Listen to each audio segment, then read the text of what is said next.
네, 안녕하세요. 추리박입니다.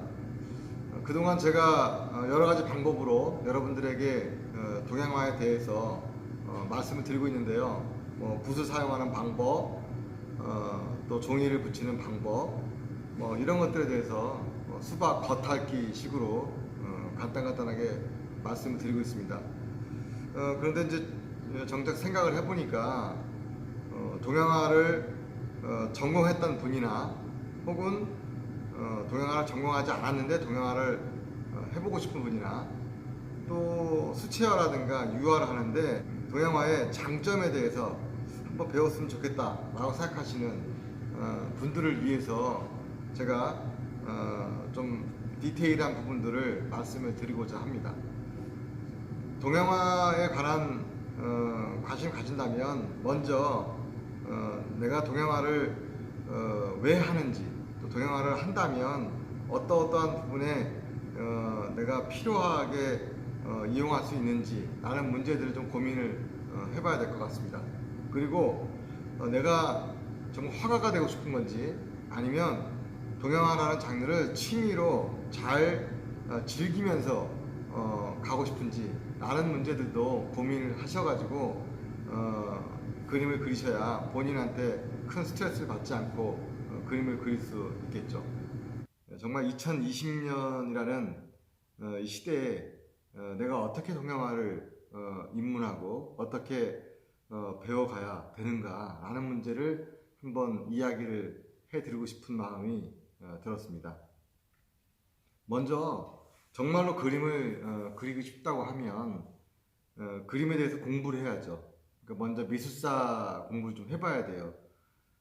서점에 가면 한국미술사가 있어요. 그 한국미술사를 기본적으로 16세기 이후 한국미술에 대해서 좀 한번 읽어볼 필요가 있어요. 우리가 이제 고구려, 신라, 백제의 미술에 대해서 공부를 하거나 혹은 그 전에 고조선이라든가 발해 그 시대에 그림 공부를 하다 보면 굉장히 질려요.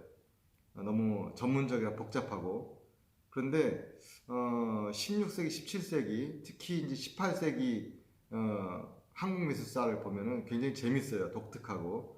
그 시대가 바로 여러분들이 알고 있는 겸재, 정선의 진경산수라든가 김홍도의 그 풍속도, 이런 작품들이 굉장히 유명하죠. 너무나 여러분들이 잘 알고 있는 그런 부분인데, 사실 그 책을 통해서 한번 읽어본다면 여러분들이 그림을 그릴 때 굉장히 도움이 많이 돼요. 왜냐하면 내가 어느 시대에 살고 있고 내가 배우려고 하는 동양화라는 게 어떻게 발전해온 그림인지 라는 것을 알고 내가 그걸 하는 거하고, 그런 전혀 베이스 없이 그냥 학원에서 시키는 대로, 선생님들이 시키는 대로 붓을 잡고 먹을 갈아서 종이에다 그림을 그린다. 그것도 야외에 나가서 스케치도 안 해보고 이건 이렇게 그리는 거고 이건 이렇게 그리는 거다라는 그런 그 알려주는 방법만 가지고 그림을 그린다면 그건 정말로 갇혀있는 정말 죽어있는 그런 그림을 배우는 거죠. 그래서 미술사 공부해서 이 시대에는 이런 동양화가 이제 현재 유행이 되고 있고 또 진행이 되고 있구나, 이렇게 생각을 하면 좋죠. 미술도 결국은 유행이에요. 어느 시대인가는 굉장히 막 충격적인 그림 있잖아요. 막 뭔가 막 이렇게 그 무섭고 막 괴기스럽고 이런 것들이 유행한 시대도 있었고, 어떤 시대에는 아름다운 것을 좋아하는 시대가 있었고요. 어떤 시대에는 누가 더 얇게 바르나, 어느 시대에는 누가 더 많은 어떤 그런 그 면을 쪼개느냐, 이런 식으로 다양한 방법으로 미술사가 발전해 왔기 때문에 그 시대가 요구하는 어떤 그런 그림들이 무엇인지도 좀 아는 것도 괜찮죠. 물론 그걸 따라서 그리라는 얘기 아니에요. 그런 시대의 흐름이 있고 그걸 조금 더 앞서가는 사람들이 굉장한 천재성을 가진 그런 예술가들이고, 일반적으로는 그걸 이제 흐름을 따라서 가게 되죠. 자, 그렇다면 여러분들이 동양화를 하려고 하는데, 그럼 이 시대에 어떤 동양화가 유행하느냐? 학생들이 대학에 가면 제일 먼저 해야 되는 게 뭐예요? 입시 때 배운 것들을 버리는 습관이에요. 왜냐하면 미술학원에서는 대학에서 요구하는 걸 가르칠 수밖에 없기 때문에 굉장히 정형화된 것들을 오랫동안 연습해요. 그러다 보니까 입시를 오래 한 친구들은 대학에 가서 그 습관 때문에 오히려 굉장히 불편하죠. 뭔가 묘사하려고 하면 개성이 있기보다는 똑같은 그림을 같은 학교나 같은 어떤 그 학원 출신들은 똑같은 그림을 그리게 되죠. 그래서 오히려 미술 교육을 덜 받은 사람들이 어떻게 보면 창조를 하는데 더 도움이 되는 경우도 있어요. 물론 사람마다 다르기 때문에 꼭 그렇다는 얘기는 아니고요. 그래서 지금 시대가 뭘 요구하는가 잘 생각해보면 가장 먼저 여러분들이 그린 그림을 여러분들 집에 걸 수 있느냐를 생각해보세요.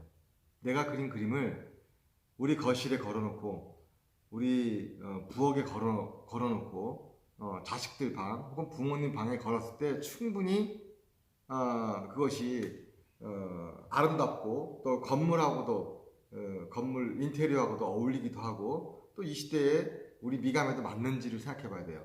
만약에 그게 아니고 그림은 어떤 형식대로 그리고 그 그림을 내 집에다 걸기에는 어색하다, 뭔가 안 어울린다, 이렇다면 문제가 있는 거죠.